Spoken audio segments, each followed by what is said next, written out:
एक घने जंगल में एक बंदर और एक हाथी रहते थे। हाथी बड़ा शक्तिशाली था। वो बड़े बड़े पेड़ों को एक ही झटके में उखाड़ देता था। बंदर काफी दुबला पतला, लेकिन वो बड़ा ही फुर्तीला और तेज था। दिन भर बंदर जंगल के पेड़ों पर उछल कूद करता रहता था।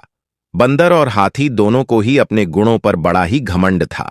उसी जंगल में एक उल्लू भी रहता था, जो अक्सर बंदर और हाथी की हरकतें देखता था। वह इन दोनों के लड़ाई झगड़े से परेशान हो गया था। एक दिन उस उल्लू ने उन दोनों से कहा, जिस तरह तुम दोनों लड़ते हो, इससे कोई फैसला नहीं होने वाला है। तुम दोनों एक प्रतियोगिता के जरिए आसानी से यह फैसला कर सकते हो कि तुम दोनों में से सबसे शक्तिशाली कौन है। बंदर और हाथी दोनों को उल्लू की बात अच्छी लगी। दोनों ने फिर एक साथ पूछा, इस प्रतियोगिता में क्या करना होगा? इस जंगल को पार करने पर एक दूसरा जंगल आता है, जहाँ पर एक काफी पुराना पेड़ है, जिस पर एक सोने का फल लगा हुआ है।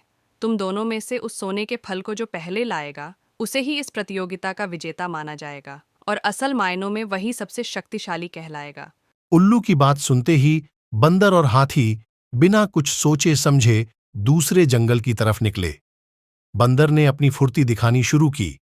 वह एक ही छलांग में एक पेड़ से दूसरे पेड़ तक पहुंच जाता।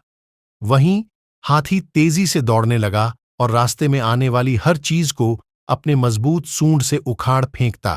थोड़ी ही देर में हाथी और बंदर उस जंगल से बाहर निकल गए। इस जंगल से दूसरे जंगल के बीच के रास्ते में एक नदी बहती थी। उसे पार करने के बाद ही दूसरे जंगल में पहुंचा जा सकता था। बंदर ने फिर से अपनी फुर्ती दिखाई और झट से वह नदी में कूद गया, लेकिन पानी की लहर काफी तेज थी, तो बंदर नदी में बहने लगा। बंदर को नदी में बहते हुए देखकर हाथी ने तुरंत अपनी सूंड से उसे पकड़कर पानी के बाहर निकाल दिया। हाथी के इस व्यवहार को देखकर बंदर काफी हैरान हुआ। उसने विनम्र होकर हाथी को अपनी जान बचाने के लिए धन्यवाद कहा और अपनी हार मानते हुए हाथी को ही आगे का सफर तय करने के लिए कहा। बंदर की इस बात को सुनकर हाथी ने कहा, मैं नदी पार कर सकता हूं, तुम भी मेरी पीठ पर बैठकर इसे पार कर लो। बंदर हाथी की बात मान गया और वह हाथी के पीठ पर बैठ गया।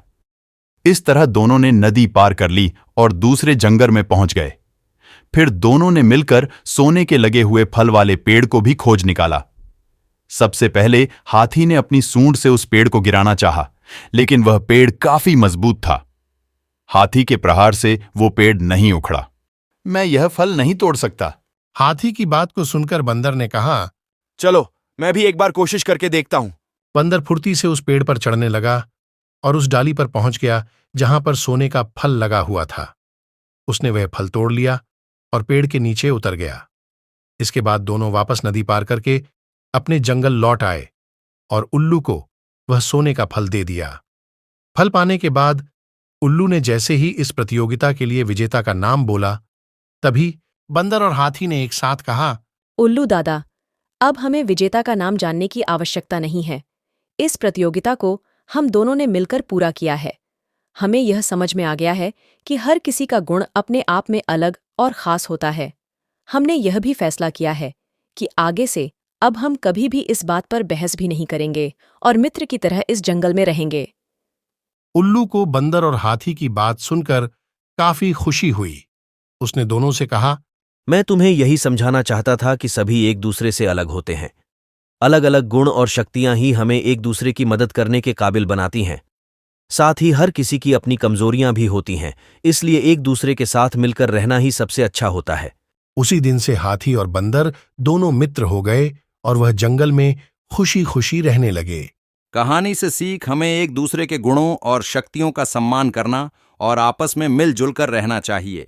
अगर आपको कहानी पसंद आई हो तो लाइक करें, सब्सक्राइब करें और कमेंट करके जरूर बताएं कि कहानी कैसी लगी। धन्यवाद।